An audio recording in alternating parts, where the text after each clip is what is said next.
the arbitration and the two numbers that are put out there. Understand something, all right? Free agency and arbitration are two completely different things. So, yes, there's innumerable jokes I could make about what you offered and then what you've spent elsewhere. But it doesn't make sense to do that because free agency and arbitration are not the same thing. It's not apples to apples. The Tigers know they're not winning at $19 million.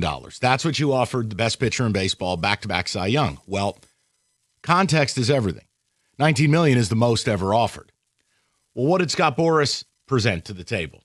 He went with the most ever asked for. Mm-hmm. Juan Soto was 31. He went 32. It's like $1 more. Yep. Reality will be they'll settle because, honestly, if the two numbers are 19 and 32, the arbiters and the panel will likely side with the back-to-back Cy Young Award winner because he's a back-to-back Cy Young Award winner. And it actually matters. There's a special achievements or special accomplishments kind of box you can check when you're presenting your case. I'm being serious. Your resume matters. No, I get it. That's why I'm like, you may have picked the wrong year to try to do this arbitration. Right. But here's my point in this. And I want to keep the main thing, which has always been, I am of the opinion the Tigers have gravely mishandled this situation. They have put themselves in a spot. They have boxed themselves in to where anything other than winning the World Series this year, and this is a disaster. You're losing Tarik Skubal for next to nothing. And that's where they are. The fact that you're even in arbitration with a back-to-back Cy Young Award winner, and you know you're staring down the barrel of Scott Boras is saying to you, forget his jokes publicly, where honestly, I think Scott Boras has been a little disrespectful. Yeah, I think he's been disrespectful. Dr. Seuss stuff. Yeah, I think it's disrespectful to the Tigers. I do. I don't think Scott Boras would do that to the Yankees, the Red Sox, the Dodgers, the Cubs. I don't think he would do it. That's an opinion. We're in the opinion business. Here's the point. Boras, to me, is laying down the gauntlet that not only is my client not going to stay in Detroit, I'm not going to talk to you about it. He is saying to you openly, this is a game to me. Let's hearken back to remember when we heard that ridiculous number of $80 million, and the 4 at sub 100, whatever it was. Yeah. And we were like, it's just so ridiculous. Maybe that's why he feels disrespected. So he's like, well, I'm not going to respect you because you're not going to give me a real offer.